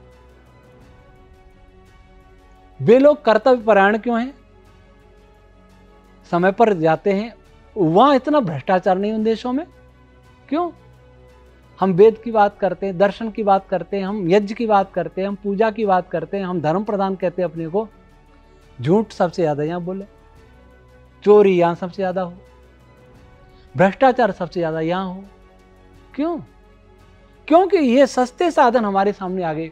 करोड़ रुपए खा लेंगे, लाख रुपए किसी को दे देंगे, वो हमारे कर्म कांड करके हम अपना काम करते रहे, पंडित जी अपने कुछ न कुछ कर्म कांड करके सारे दोस्त सफाया कर देंगे। अगर हमारे पास कोई ऐसा साबुन नहीं हो कि कपड़ा साफ हो जाए, ऐसा हमारे पास साबुन ही नहीं हो, पानी भी नहीं हो, तो हम कपड़ा बहुत सावधानी से गंदा नहीं हो जाए। लेकिन हमारे पास साबुन भी है और पानी भी है और यहाँ तक कि धोने वाला भी है, तो फटाफट गंदा करेंगे, दूसरा पहन लेंगे धुला हुआ। वही हिंदू समाज कर रहा है।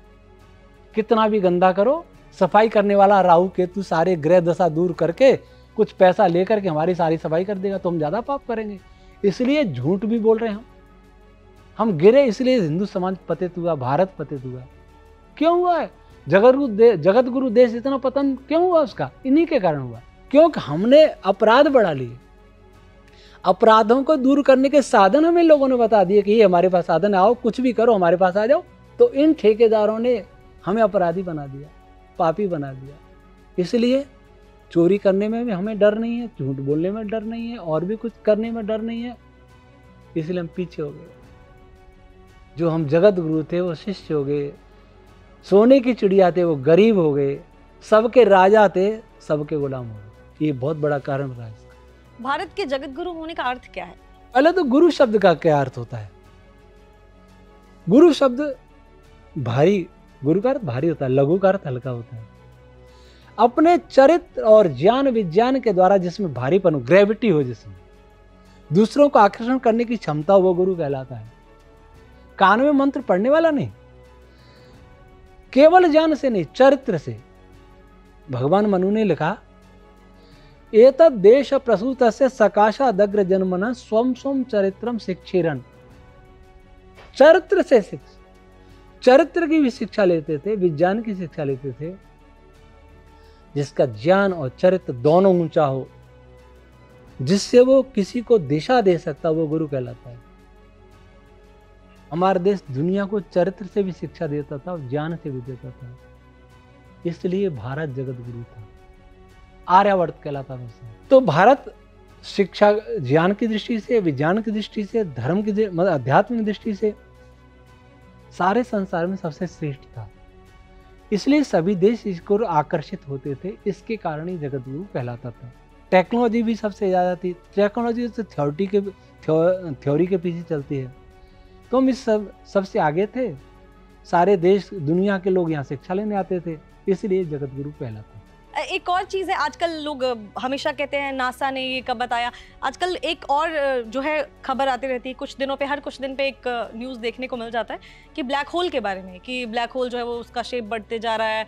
ये सारी जो है लोग पढ़ते हैं, फिर वो डर जाते हैं। और एक और भी इसी से जुड़ा हुआ सवाल ये भी है कि हर कुछ साल में आता है कि 2022 में ये दुनिया खत्म हो जाएगी, 2024 में ये दुनिया खत्म हो जाएगी, 2026 में ये दुनिया खत्म हो जाएगी। ये दोनों सवाल एक दूसरे से हालांकि अलग हैं, तो मैं चाहूँगी आप एक एक करके दोनों के बारे में बताएं कि क्या इस तरीके की कोई प्रेडिक्शन हो सकती है कि हाँ इतने साल 2022 में या 2028 में दुनिया खत्म होने वाली है, ये भी बताइए। और साथ ही सबसे पहले तो ब्लैक होल के बारे में आप लोगों का डाउट क्लियर कीजिए। पहले समझे ब्लैक होल क्या होता है।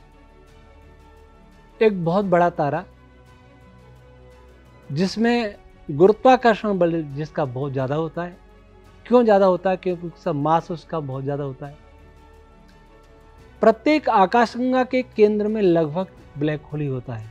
ब्लैक होल इतना भारी कि उससे कोई पदार्थ बाहर नहीं आता, यहाँ तक उसका रेडिएशन भी कम आते हैं, बिल्कुल नहीं आते ऐसा तो नहीं है। जो रेडिएशन बाहर आते हैं उसको हॉकिंग रेडिएशन नाम से जानते हैं। स्टीफन हॉकिंग ने उसकी परिकल्पना दी थी। लेकिन ब्लैक होल पर टाइम रुक जाता है, ये बातें गलत हैं। टाइम का रुकना, टाइम का तेज होना, टाइम का धीरे होना, ये कल्पना है। इस पर अलग से प्रश्न बन सकता है। तो वो तो हर गैलेक्सी के अंदर है एक। वो नहीं होता तो ये सारे तारों को कंट्रोल किया ही नहीं जा सकता था। अब वो बढ़ रहा है, बढ़ेगा कैसे? प्रत्येक गैलेक्सी के केंद्र में और उसके बाद जो अपने 200-300 करोड़ तारे चक्कर लगा रहे हैं, उसका अपनी गैलेक्सी की बात कर रहा हूँ, तो वहां से सबसे जो पहला तारा शुरू होता है गैलेक्सी के, उसके बीच में ही बहुत कई प्रकाश वर्ष दूरी है लगभग रिक्त स्थान। लेकिन वो भी रिक्त नहीं है। उसमें क्या है इसको कोई नहीं जानता। हमने अपनी वेद विज्ञान आरुक्य में लिखा है कि उसमें 17 रीजन्स हैं। उसके 17 क्षेत्र आते हैं। न नासा जानता है न CERN जानता है कि वहाँ क्या है। हमने 17 विभिन्न एरिया बताए हैं कि इस एरिया में ये है, इस एरिया में ये है, इस एरिया में पार्टिकल्स हैं, इस एरिया में फोटॉन्स हैं, इस एरिया में वैदिक मंत्रों की रश्मियाँ हैं, इस एरिया में हीट ज़्यादा है, इस एरिया में इलेक्ट्रोमैग्नेटिक फोर्स ज़्यादा है। ये पूरा हमने उसमें दिया है अपने ग्रंथ में। तो बढ़ेगा जब उस ब्लैक होल या सेंट्रल जो पॉइंट है उसके पास जो नज़दीक का तारा है वो उसमें गिर जाए, फिर दूसरे भी गिरने लग जाएं, तब ब्लैक होल बढ़ेगा। और ये गिरने लगे तो सारी गैलेक्सी अस्थिर हो जाएगी, क्योंकि सभी तारे एक दूसरे को आकर्षित कर रहे हैं। ग्रेविटी केवल दो पिंडों के बीच का काम करने वाला बल नहीं है। इस ब्रह्मांड में जो भी पदार्थ है उन सब के बीच में काम करने वाला बल है। 200-300 करोड़ तारे एक उसकी ग्रेविटी से तो बंधे हुए हैं, लेकिन उनकी ग्रेविटी आपस में भी एक दूसरे को बांधे हुए, एक दूसरे से आपस में संबंधित है। इंटरेक्शन हो रहा है उनके बीच में भी। पृथ्वी का सूर्य के साथ, सूर्य का पृथ्वी के साथ, फिर इस पृथ्वी का बृहस्पति के साथ, मंगल के साथ, बुध के साथ, इसके उपग्रह चंद्रमा के साथ, चंद्रमा का पृथ्वी के साथ, सारे बने हुए हैं। अगर ऐसे यहाँ इसका गैलेक्सी का मॉडल बनाया जाए और बीच में से एक बॉल निकाल के फेंक दी जाए तो क्या होगा? सारे हिलेंगे कि नहीं हिलेंगे? अगर ऐसा होता तो सारी गैलेक्सी डिस्टर्ब हो जाती, और एक गैलेक्सी डिस्टर्ब होती तो उसका प्रभाव एंड्रोमेडा गैलेक्सी जो अपने निकटतम है उस पर भी प्रभाव पड़ता, क्योंकि कई गैलेक्सी भी एक दूसरे से बनी हुई हैं, जो गैलेक्सी क्लस्टर कहते हैं। उसमें बहुत सारी गैलेक्सी होती है। तो कोई ब्लैक होल बढ़ रहा है, सब नष्ट हो जाएगा, ये इतना भयभीत करने वाली बात है। एक बार मैंने किसी चैनल पे सुना था कि सावधान, एंड्रोमेडा गैलेक्सी हमारी गैलेक्सी को खाने जा रही है, हमारी तरफ तेजी से बढ़ रही है। तो मैंने उसे ध्यान से सुना क्योंकि साइंस की खबर थी। फिर कहते हैं कि डरना नहीं, अभी इसमें 300 करोड़ वर्ष लगेंगे। ये कोई बात है? स्टीफन हॉकिंग का एक स्टेटमेंट हमने पेपर में पढ़ा, हिग्स बोसॉन इस ब्रह्मांड को नष्ट भी कर सकता है। ये हेडिंग था। भारतीय मीडिया है जो पश्चिम वाले कहेंगे उसको बढ़ा के दिखाएंगे, भारत वाला कितनी सही बात कहे उसको नहीं दिखाएंगे। मैंने पढ़ा कि हिग्स बोसॉन तो उसके लिए तो ये कहते हैं कि मास उत्पन्न करने वाला है। हिग्स बोसॉन तो वह है जिसने ब्रह्मांड को बनाया, ये नष्ट कैसे करेगा? अंदर पढ़ा कि इसका हिग्स बोसॉन का मास अगर समाप्त हो जाए तो सारा ब्रह्मांड समाप्त हो जाएगा। ये भी कोई बात हुई?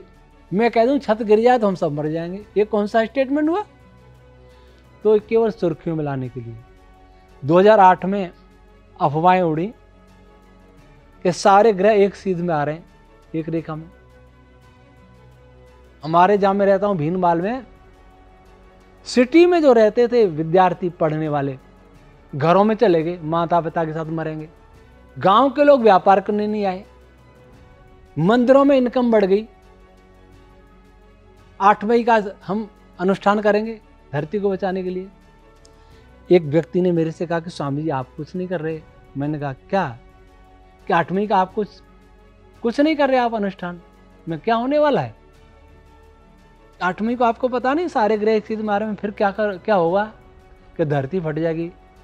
मैं पहले तो 5 ग्रह एक सीध में आ रहे हैं और 8वीं आ जाए तो भी धरती नहीं फटेगी, ये मैं लिख के देता हूं। अच्छा फटेगी तो तुम क्या करोगे? अनुष्ठान से धरती रुक जाएगी, जो फोर्स लगेगा वो समाप्त हो जाएगा, उनकी इनकम बढ़ गई।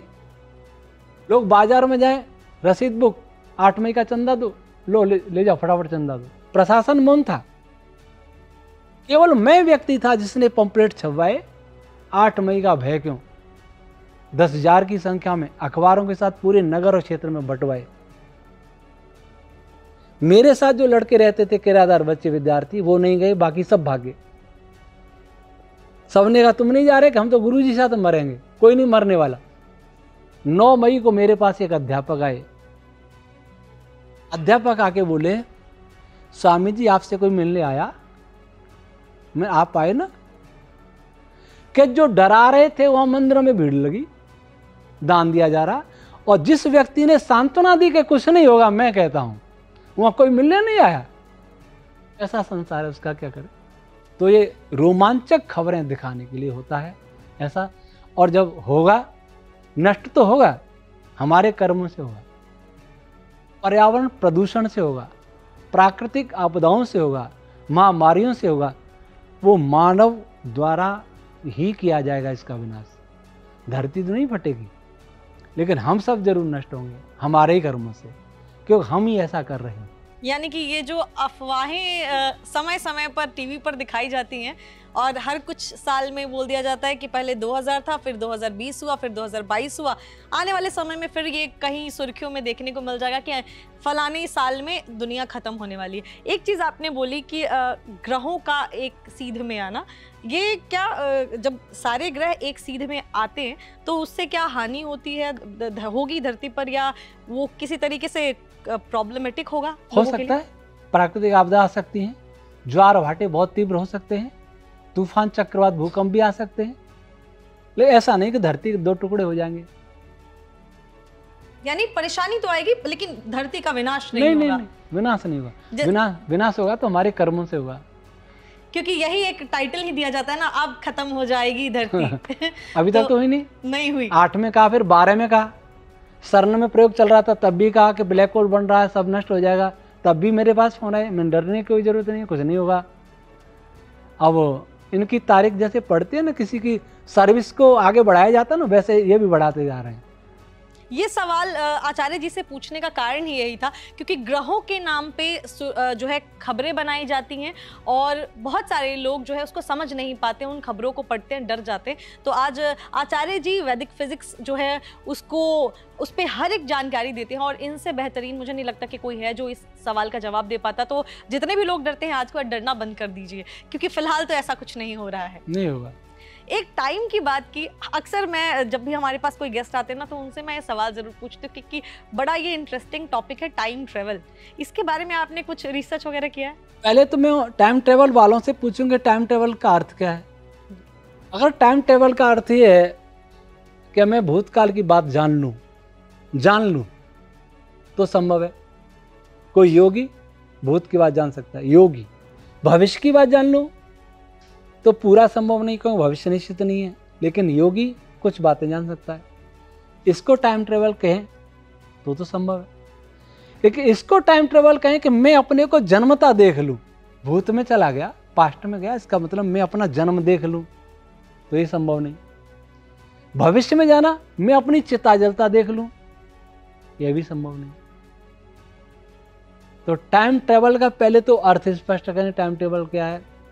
अगर जानने तक सीमित है तो संभव है, और वहां वैसी परिस्थितियां पैदा कर लें वो संभव है, तो वो संभव नहीं। आपके हिसाब से टाइम ट्रेवल है क्या?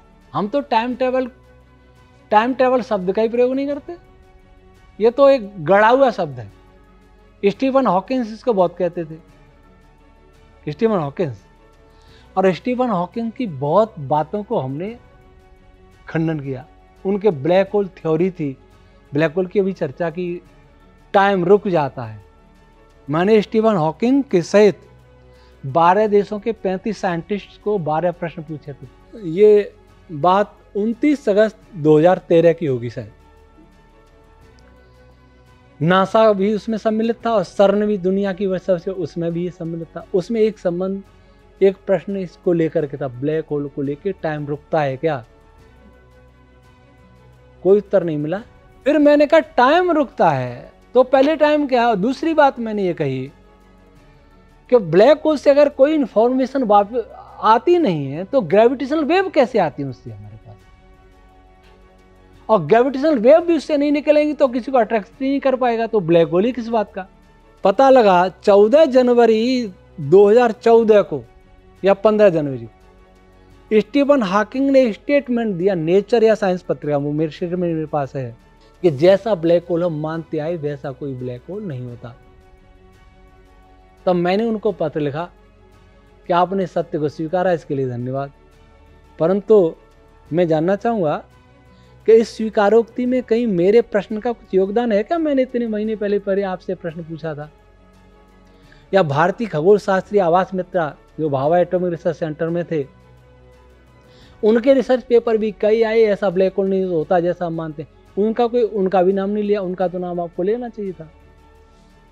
तो इसी प्रकार से मैं टाइम टेबल वालों को कहता हूं कि एक नया गढ़ा हुआ शब्द स्टीफन हॉकिंग का है और बाद में खूब चल रहा है। मेरे से लोग बहुत पूछते हैं टाइम टेबल क्या है, टाइम टेबल मशीन। तो जानने तक सीमित है तो संभव है, और वो स्थिति पैदा करने की 100 साल पहले की दिल्ली बन जाए एकदम, वो संभव नहीं। ये टाइम की बात आपने सबसे सुनी, लेकिन कभी किसी ने सोचा कि टाइम होता क्या है? हम नापते हैं 1 घंटा, तो वो घंटा क्या है? हम नापते हैं 5 किलो सेब, ये 5 किलो सेब है, तो 5 किलो ये क्या है? भार है, किसी का मास है। किसका मास है? सेब का।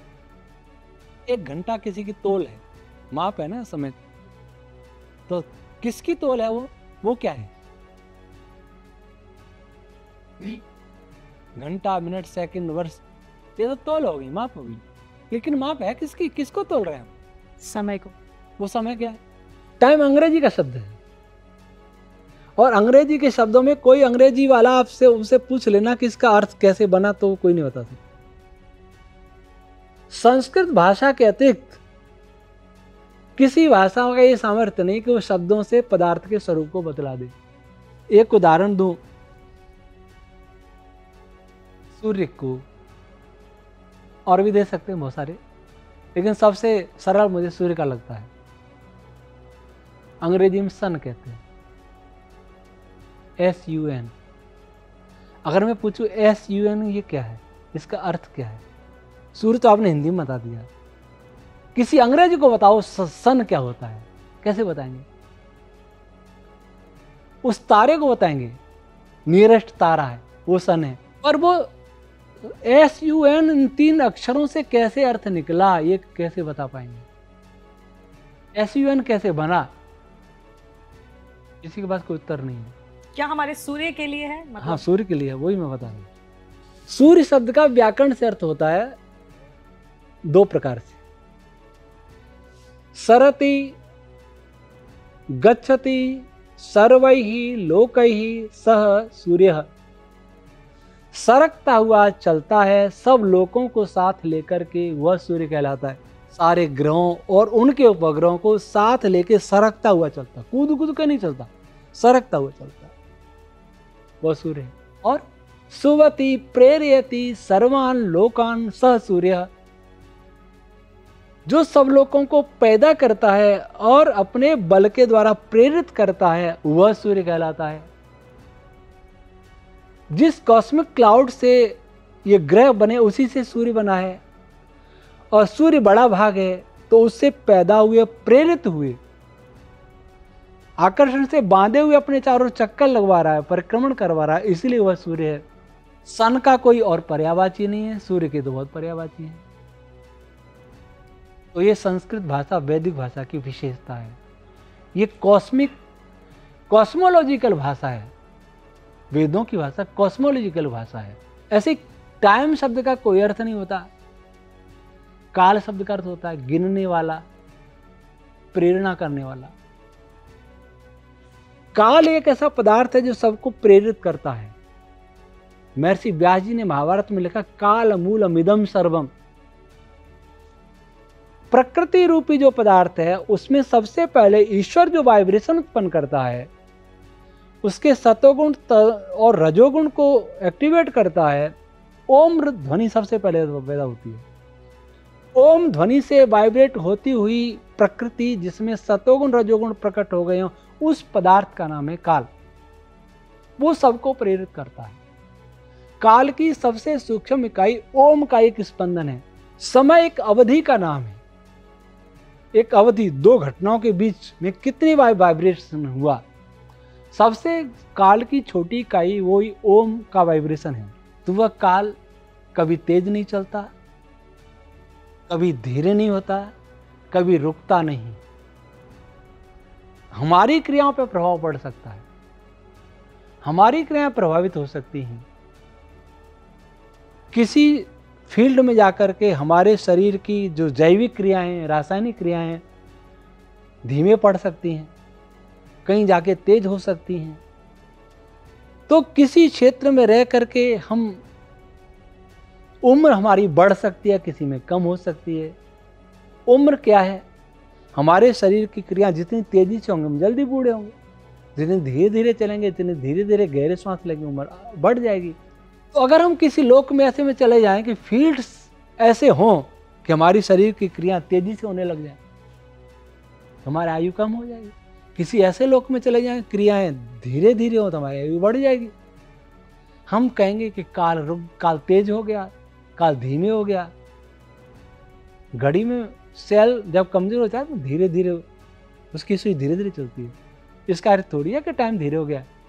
इसके लिए भी कहा, माउंट एवरेस्ट के लिए भी कहा जाता है कि वहाँ भी, कैलाश पर्वत के लिए हालांकि, कि कहा जाता है कि वहाँ पर भी जो है समय बहुत धीरे धीरे चलता है, इसीलिए लोग वहाँ जाके उनकी उम्र बढ़ जाती है। समय कहीं धीरे नहीं चलता, समय एक सा चलता है। जैसा मैंने कहा, किसी क्षेत्र में जाकर के हमारे शरीर की क्रियाएं, जैसे हम यहाँ हैं, पृथ्वी की ग्रेविटी हमारे ऊपर चारों ओर है, वो रेखाएं, बल की रेखाएं वो काम कर रही हैं। हमारे चारों ओर तारों का, चंद्रमा का प्रकाश जो आ रहा है, सूर्य का, वो हमें प्रभावित कर रहा है। खान पान प्रभावित कर रहा है, वायुमंडल कैसा है वह प्रभावित कर रहा है। उस लोक में जाएंगे, वो अलग प्रकार के फील्ड्स होंगे, वो प्रभावित करेंगे।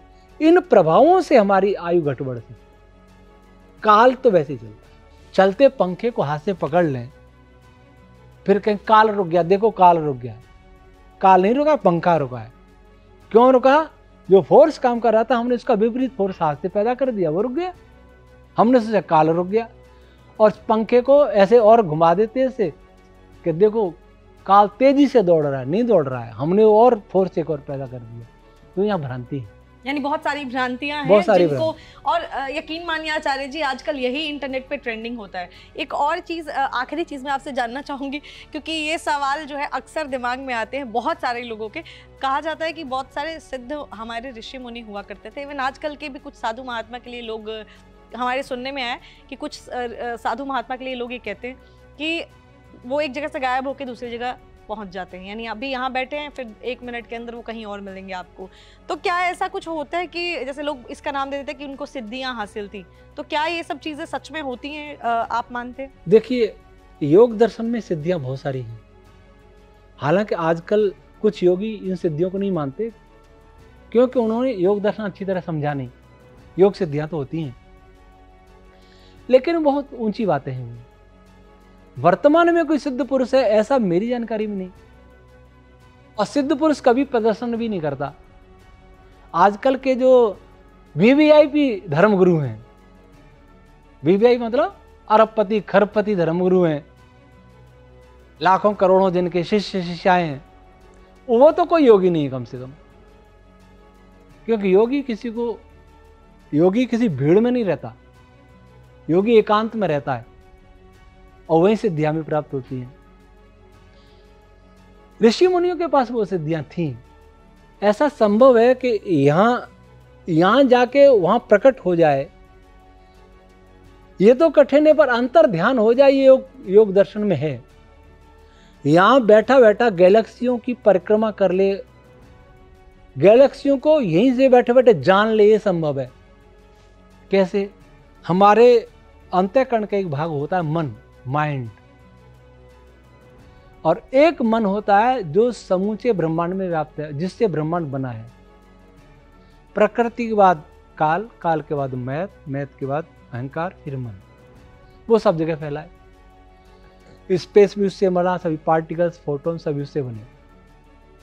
अगर कोई योगी समाधिस्थ होकर के अपने अंतःकरण के भाग मन को उस समष्टि मन से रिलेट कर दे, संबंधित कर, जोड़ दे, तो यहां बैठा बैठा भी वो ध्रुव तारे की जानकारी कर सकता है, मन से वहां की यात्रा कर सकता है, सारा डिटेल बता सकता है।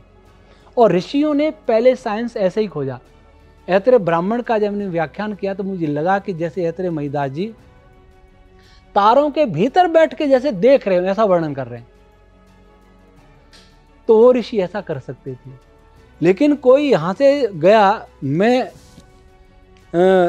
किशोरावस्था में एक जॉब करता था, वेटरनरी डिपार्टमेंट में सर्विस करता था। तो जिस गांव में था, उस गांव में एक साधु था, हर समय चिलम पीता था, बहुत क्रोधी था, उसे सब डरते थे। क्योंकि वो लोग क्या कहते थे कि ये इस कुएं में प्रवेश किया, गिरा और 10 किलोमीटर दूर कुएं में से निकला। लेकिन वो साधु मेरे से डरता था, क्योंकि मैं पाखंडों का खंडन करता था। तो जब उसमें चमत्कार था तो मेरे से क्यों डरता था? मैं तो एक लड़का था, किशोर था। ये कुछ तो उन साधुओं के शिष्यों की देन होती है। इस नाम से उनके गुरुजी की दुकान बढ़िया चलेगी और उनको भी उसका फल मिलेगा। कुछ एजेंट होते एक प्रकार से, एजेंट। लेकिन मैं यही तो, यानी कि जैसे नारद जी के बारे में अक्सर ये कहा जाता है कि वो नारायण नारायण करके यहाँ थे, अभी नारायण नारायण किया और गायब होकर कहीं और चले गए। तो इस तरीके की चीजें पढ़ने को मिलती हैं। तो क्या ये पॉसिबल नहीं था उस समय भी कि यहाँ से गायब हुए और वहां पहुंच गए? नारद जी सामान्य व्यक्ति नहीं थे। नारद जी बहुत बड़े वैज्ञानिक थे। नारद जी के विषय में छांदोग्य उपनिषद में लिखा है, कितना पढ़े थे वो। जितना पढ़े थे उतना पढ़े थे जितना किसी यूनिवर्सिटी के सिलेबस में आज नहीं हुआ। नारद जी बहुत बड़े वैज्ञानिक थे, ध्रुव तारे तक की यात्रा करते। एक तो उनके पास टेक्नोलॉजी भी थी और वो योगी भी थे, साइंटिस्ट भी थे। वर्तमान की टेक्नोलॉजी अग्नि तत्व पर आधारित है, फोटोन पर आधारित है, इलेक्ट्रॉन पर आधारित है। लेकिन ये किससे बने हैं? वायु तत्व से बने हैं। जिस दिन वायु तत्व पर आधारित टेक्नोलॉजी बन जाएगी तो बहुत शीघ्रगामी विमान भी बन सकते हैं। वो शीघ्रगामी विमान उन पर थे, लेकिन वो गायब अंतर्धान भी हो सकते थे और दूसरी जगह प्रकट भी हो सकते, उनके लिए संभव था। वर्तमान में संभव नहीं। वो बहुत महान लोग थे, बहुत महान। यानी कि साइंस के हिसाब से ये पॉसिबल है, यहाँ से गायब होके वहां पहुंच जाना पॉसिबल है। लेकिन उसका प्रोसेस बहुत लंबा होगा। आने वाले समय पे क्या ये शोध हो सकता है? ये शोध लेबोरेटरी में नहीं होगा, ये शोध अपने अंतःकरण में होगा। व्यक्ति अपने सारे दोषों को समाप्त कर दे और वास्तव में साधना करे, सत्वगुण संपन्न हो जाए, बिल्कुल तमोगुण रजोगुण बिल्कुल समाप्त हो जाए। बिल्कुल तो खैर नहीं होता कभी भी, पर नहीं के बराबर रहे तो जन्म जन्मांतर में संभव है। कोई ये सोचे इसी प्रकार के मैं वातावरण में रह लूं, इसी प्रकार से सारे ऐश्वर्य में रहूं, इसी प्रकार की सुख सुविधाओं का भोग करूं और संसार में रहूं, बिल्कुल संभव नहीं। न धन से संभव है, न ग्रंथों के पढ़ने से संभव है। ये केवल और केवल साधना से संभव है। एक सवाल मैं आपसे जानना चाहूंगी, क्या आपने काशी के बारे में, बनारस के बारे में कुछ शोध वगैरह किया? क्योंकि कहते हैं कि एक तो वो त्रिशूल पे बसा हुआ है और वो सबसे आखिरी शहर बचेगा जब ये दुनिया खत्म हो जाएगी।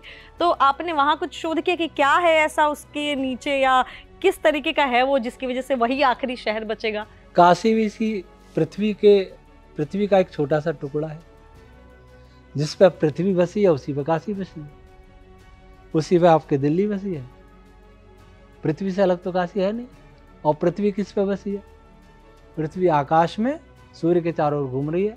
तो उस पृथ्वी के लिए काशी तो एक बहुत बड़ा पिंड हो, उसके एक सुई का छेद कर दिया उतने मात्र, और क्या काशी, इससे ज्यादा तो नहीं। तो ये सारी किंवदंती है, यानी कि ये भी दंत कथा है। दंत कथा है। तो देखिए कितने सारे लोग, मेरे जैसे कितने सारे, और अक्सर यहाँ पे हमेशा कोई बाबा आते हैं, धर्मगुरु हम बुलाते हैं उनसे बात करने के लिए। हालांकि सभी की बहुत ही इज्जत है, लेकिन उस तरीके की बातें जब आती है तो हम भी 2 मिनट के लिए सोचते हैं, या हमारे व्यूअर्स भी सोचते होंगे कि अच्छा ऐसा है कि काशी उसको मोक्षदायिनी कहा जाता है। धार्मिक महत्व की बात नहीं कर रही हूँ मैंने इसलिए आपसे सवाल पूछा कि क्या आपने कुछ साइंस के तहत जो है उस पर रिसर्च किया है कि क्या ऐसा क्या है जो वही बचेगा सिर्फ और बाकी सब खत्म हो जाएगा। एक मैं और स्पष्ट कर दूं उसमें, नारद जी वाले में, कि योगी लोग आकाश गमन भी कर सकते हैं, बिना विमान के उड़ सकते हैं। भगवान शिव भी ऐसे चलते थे, नारद जी वैसे चलते थे, बहुत से ऋषि मुनि ऐसे चलते थे, गंधर्व ऐसे चलते थे, राक्षस भी ऐसे चलते थे। ये प्राण की साधना है। हमारे शरीर में एक उदान प्राण होता है, प्राण अपान व्यान उदान समान। उदान जब हमारे नियंत्रण में हो जाता है, आत्मा के नियंत्रण में, तो फिर योगी ग्रेविटी के विपरीत फोर्स पैदा कर लेता है। पहले तो उठेगा, फिर प्राण के बल से, प्राण को उदान से संयुक्त करके योगी चल सकता है, तेजी से चल सकता है। तो आकाश गमन से भी जा सकते थे वो लोग। यानी वो भी एक साइंस था। साइंस, वो साइंस लोग उसको, हालांकि अभी के लिए तो वो चमत्कार जैसा हो जाता है, इसीलिए लोग उसको हर चीज एक चमत्कारिक तरीके से देखते हैं। लेकिन अगर साइंस की बात करें तो बहुत ही अच्छी तरीके से आचार्य जी ने इसको एक्सप्लेन किया कि कैसे वो उड़ सकते हैं। तो प्राणायाम ऐसी चीज है, योग ऐसी चीज है जिसकी जिससे सिद्धियां कह सकते हैं, शक्तियां कह सकते हैं, सिद्धियां प्राण शक्तियां ही, तो वो हासिल की जा सकती है, वो हासिल की जाती है। ईश्वर का साक्षात्कार में ये बीच में एक रास्ते में आते हैं, जो इनमें फंस जाता है वो ईश्वर को नहीं प्राप्त कर पाता, वो चमत्कारी दिखाता रहता है।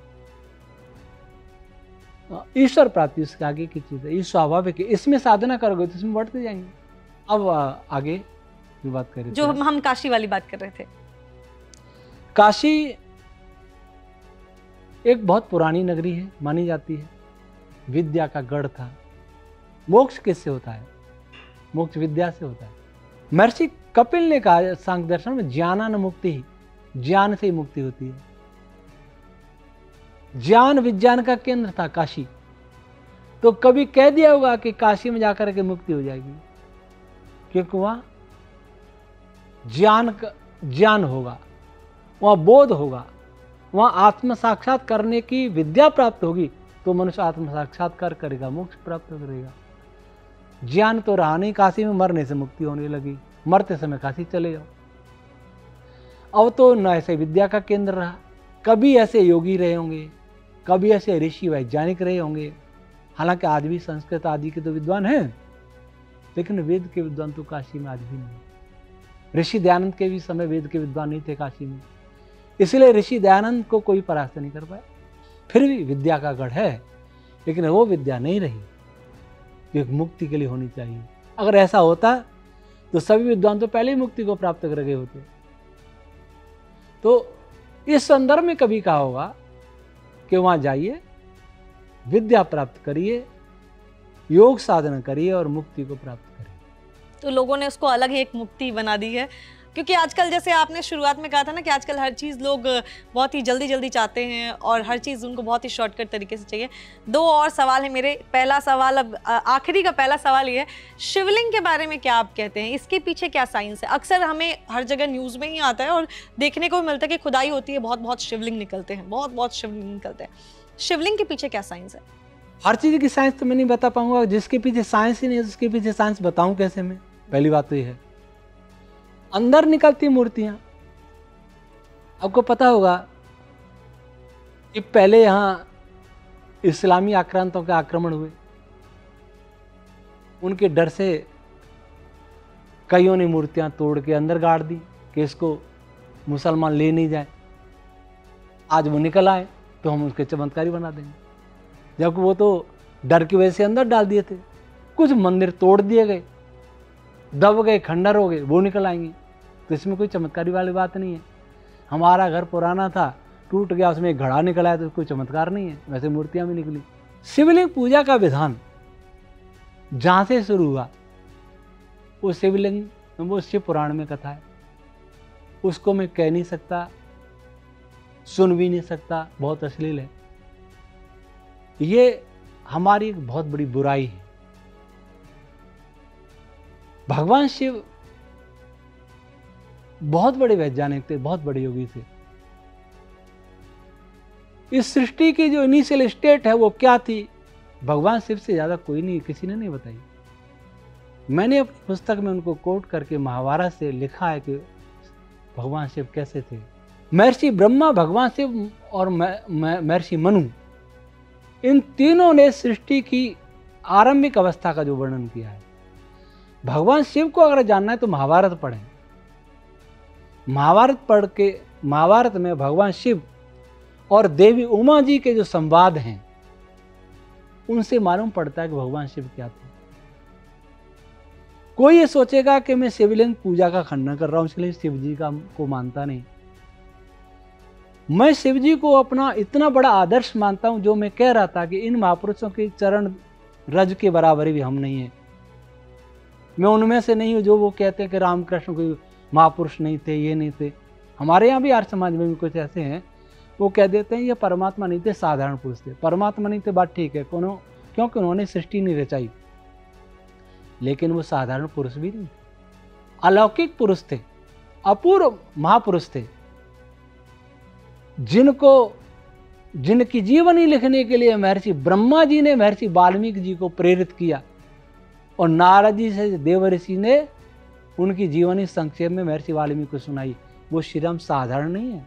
जिनके दर्शन के लिए ऋषि मुनि तरसते थे, वे भगवान से, भगवान श्री कृष्ण, भगवान राम और भगवान श्री कृष्ण साधारण नहीं है, लेकिन भगवान शिव तो इनसे भी ज्यादा बड़े पूज्य थे, इसलिए वो बिल्कुल साधारण नहीं है। बहुत बड़े वैज्ञानिक थे, बहुत बड़े योगी थे, आकाशगामी थे, आकाश में तीव्र गति से उड़ते थे योग साधना से। सृष्टि के सारे रहस्यों को जानते थे, वेद के सारे रहस्यों को जानते थे। दोनों पति पत्नी साधना में ही लीन रहते थे। ऐसे शिव जी को हमने क्या बनाया, भांग खिलाई, धतूरा खिलाया, गांजा खिलाया, सभी नशा शिव जी के नाम से हो रहे हैं। तो हम अच्छा मानते हैं कि वो अच्छा मानते हैं? ये सभी को सोचना पड़ेगा कि हम दुनिया को क्या बताना चाहते हैं। हमारी इन पूजाओं से इस्लाम हंसता है, ईसाईयत हंसता है, कम्युनिस्ट हंसता है, हमारे पास उत्तर नहीं है। उस शिवलिंग की कथा को अगर शिव पुराण से ला के दे दें तो उत्तर नहीं हमारे पास। तो हम तो उनसे यही निवेदन करेंगे कि अपने इतिहास पर गौरव करें, भगवान शिव पर गौरव करें। एक तो भगवान शिव वो है जो सबका कल्याण करने वाला निराकार पुरुष परमात्मा, और एक भगवान शिव ये जो ऐतिहासिक शिव है, जो कैलाश पर रहते थे और ब्रह्मांड में विचरण करते थे, वो शिव हैं। जो निराकार शिव है उनकी हम उपासना करें, और ये जो शिव हैं इनके आदर्शों को अपने हृदय में धारण करें, इनसे विज्ञान सीखें, इनसे चरित्र सीखें। देवी उमा जी से हम चरित्र सीखें। ये हमारे लिए शिव जी की पूजा है। आज शिव का और देवी देवताओं का एक अलग ही रूप जो है जानने और समझने को मिला। अक्सर हमारे यहाँ बहुत सारे लोग आते हैं और ये सवाल आपसे पूछने का, क्योंकि आप फिजिक्स में एकदम महारत है आपको, लेकिन फिर भी हमने आपसे थोड़ा इस तरीके का सवाल इसलिए पूछा क्योंकि जब एक पढ़ा लिखा रिसर्च किया हुआ इंसान लोगों के बहुत सारे भ्रमों को तोड़ता है, क्योंकि आजकल बोला ना, ये जनरेशन हर जगह विज्ञान पूछती है, साइंस क्या है, साइंस क्या है। तो साइंस क्या है हमारे धार्मिक ग्रंथों में, साइंस क्या है हमारे देवी देवताओं में, वो आज आचार्य अग्निव्रत जी ने हमें बहुत ही अच्छी तरीके से समझाया। आचार्य जी, शिव जी का जो एक अनोखा रूप आपने बताया और जिस तरीके की बातें आपने बताई, आज मुझे लगता है बहुत सारे लोग जो विज्ञान में इंटरेस्टेड है, जो विज्ञान के द्वारा हर चीज़ का आंसर जानना चाहते हैं, वो आज बहुत सेटिस्फाइड होंगे। और एक सवाल ये भी है कि जैसे हम बात कर रहे हैं पुराने समय की, अभी की, तो आपको नहीं लगता हमारे तो ऋषि मुनि इतने जो है जानकार थे, इतने हर चीज में उनको महारत थी, अब हम जो है पतन की तरफ आ रहे हैं, हम आगे नहीं बढ़ रहे हैं, हम पतन की तरफ जा रहे हैं, आपको ऐसा नहीं लगता? बिल्कुल लगता है, हर चीज का पतन है। जैसे हम सोच रहे हमने विकास किया, मेडिकल साइंस ने विकास किया, क्या परिणाम निकला? रोग बढ़ाए, महामारी बड़ी की घटी। चिकित्सा विज्ञान ने चिकित्सक बढ़ाए, दवाइयां बढ़ाई, उसी अनुपात में रोग बढ़े, तो विकास हुआ क्या? ह्रास हुआ। जो भी टेक्नोलॉजी बनाई, एक भी टेक्नोलॉजी नहीं है जिसका कोई ना कोई साइड इफेक्ट ना हो, तो ये कैसा विकास हुआ? पतन हुआ। हम पहले बिना कैलकुलेटर के जो गणना कर लेते थे, उसके लिए छोटी गणना के लिए भी कैलकुलेटर चाहिए, तो हमारा विकास हुआ कि ह्रास हुआ? हमारा देश, हमारे यहाँ पहले कितने बलवान हुआ करते थे, आज इतने कमजोर हो गए, यहां भी पतन हुआ। हमारा देश बहुत धनी था, जहां हर घर में विमान हुआ करते थे। एक अमेरिकी विद्वान ने भी लिखा है, ऋषि आनंद कहा ही है पूना प्रवचन में, अमेरिकी विद्वान डेविड हैचर्ट चिल्ड्रेस ने लिखा अपनी पुस्तक में एंटी ग्रेविटी में कि भारतीयों के पास साधारण भारतीय विमान से चलते थे, तो हमारा विकास हुआ कि ह्रास हुआ? पहले इस देश में कोई झूठ नहीं बोलता था, कोई चोरी नहीं करता था, कोई हिंसा नहीं करता था, आज कोई चरित्रहीन नहीं था, कोई नशा नहीं करता था, आज हमारा ह्रास हुआ कि विकास हुआ? बिना टेक्नोलॉजी के हम कुछ भी नहीं कर सकते। पहले बिना टेक्नोलॉजी के दूर दूर यात्राएं मन से ही कर लेते थे, ह्रास हुआ कि विकास हुआ? हमारा पतन हुआ। जब दवाओं के अनुपात में रोग बढ़ने लगे, दवा और डॉक्टर अनुपात में, समझना चाहिए कि हमारी दिशा गलत है। सुख सुविधाओं के साधन बढ़ने के अनुपात में हमारा दुख बढ़ता जाए, तो समझना चाहिए हमारे कहीं दिशा गलत है। धर्म प्रचारक और मंदिरों की संख्या बढ़ने के साथ साथ अधर्म बढ़ता जाए, इसका अर्थ यह है कि धर्म की व्याख्या ठीक ढंग से नहीं हो रही, तुम्हारा ये पतन हो रहा है। आज हम सोचते हैं हम स्वदेशी आत्मनिर्भर हो रहे हैं, सब कुछ तो हमारा विदेशी है। भाषा, वेशभूषा, खान पान, आचार विचार, परंपराएं, रीति रिवाज, कानून, चिकित्सा, अपना क्या है? तो विकास हुआ कि ह्रास हुआ? हमारा हर दृष्टि से पतन हुआ है और निरंतर पतन हो रहा है। कोई इस विषय में सोच भी नहीं रहा। हमारा देश बौद्धिक दास हो गया, बौद्धिक दास था। साइंस उसी को कहते हैं जो पश्चिम ने कही, ऋषियों ने कही उसको साइंस नहीं मानते। आइंस्टीन ने कह दिया तुरंत मान लेंगे, महर्षि यास्क ने कह दिया उसमें बहुत सारे तर्क करेंगे। हमारे लोग हमारी बातों पर विश्वास विदेशी जल्दी कर लेंगे और भारतीय कम करेंगे। इसको पतन कहें कि विकास कहें, तुम्हारा पतन ही हो रहा है। और जैसे जैसे ये शिक्षा बढ़ती जाएगी वैसे वैसे और भी पतन होगा। शिक्षा किसी देश की पटरी है। अगर देश रेलगाड़ी मान लें तो शिक्षा उसकी पटरी है। पटरी जिधर जाती है रेल उधर ही जाती है, ड्राइवर कोई भी हो। शिक्षा बदलेगी तो देश बदलेगा। और शिक्षा कैसे बदलेगी? अभी हमारे पास कोई ऐसी वैदिक शिक्षा का पाठ्यक्रम नहीं है जो मैकॉले शिक्षा का स्थान ले ले। हमने उसका विकल्प देने का एक प्रारंभ मात्र किया है वैदिक फिजिक्स से, और हमने जो काम किया संक्षेप में जो यह है कि संपूर्ण, ये भी आपने कहीं नहीं सुना होगा, हमारे चैनल पर ही सुना होगा, कि संपूर्ण ब्रह्मांड उन वाइब्रेशन से बना है जो वाइब्रेशन ध्वनि तरंगों का रूप है, और उन ध्वनि तरंगों का रूप जो वेद मंत्र के रूप में वेदों में लिखे हुए हैं। अर्थात वेद मंत्रों की ध्वनियों के वाइब्रेशन से ही संपूर्ण सृष्टि बनी।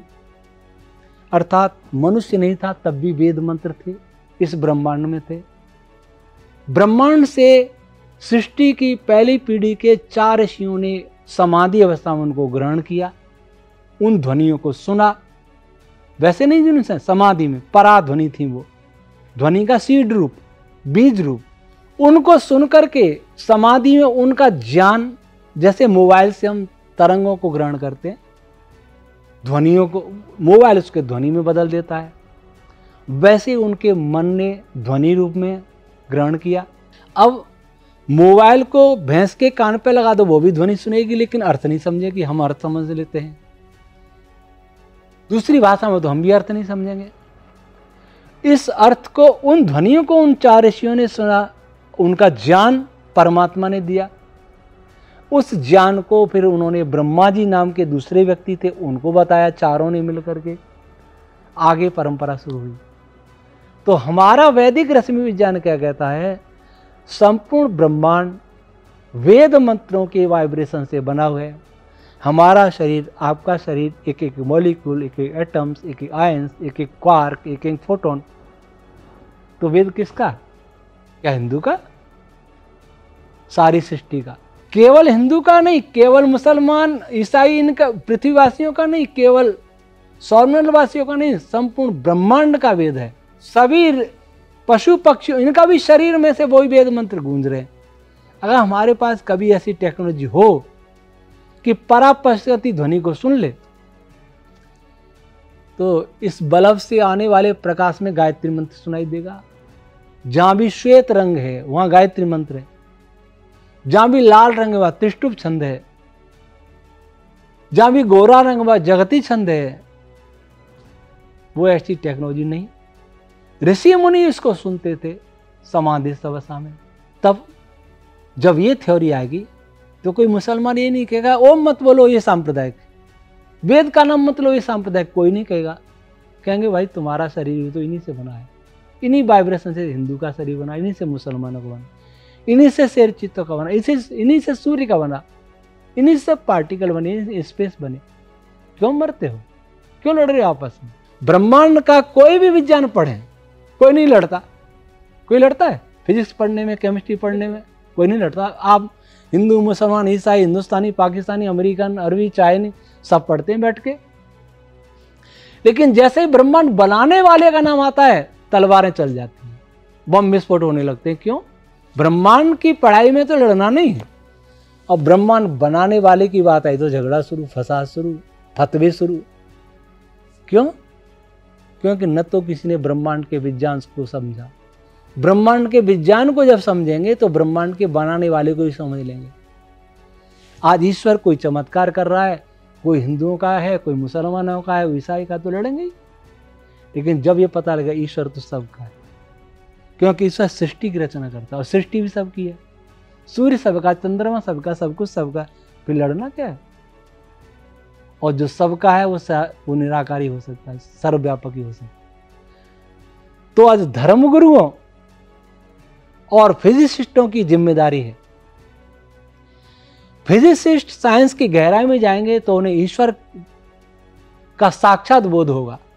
एक जगह फिजिक्स जाके रुक जाएगी, फिर कहेंगे यहां से आगे तो चेतना प्रारंभ होनी चाहिए, ये काम तो चेतना से ही शुरू होगा।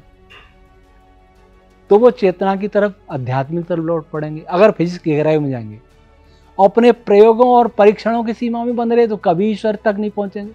और धर्मगुरु जब इस बात को समझेंगे कि जिस ईश्वर की वो पूजा कर रहे हैं, जिसके लिए फतवे जारी कर रहे हैं, जिसके दंगे फसाद कर रहे हैं, उस ईश्वर ने ही सारी सृष्टि को बनाया और सारी सृष्टि के सभी मनुष्य उस सृष्टि के भाग हैं। तो उन्हें सृष्टि जाननी चाहिए। सृष्टि विज्ञान पढ़ने लगेंगे धर्मगुरु तो धर्म के स्वरूप को सही ढंग से समझेंगे। फिजिक्स वाले सृष्टि विज्ञान की गहराई में जाएंगे तो अध्यात्म को अच्छी तरह समझेंगे, फिर दोनों मिलकर एक हो जाएंगे। तो फिर तब संसार स्वर्ग बनेगा।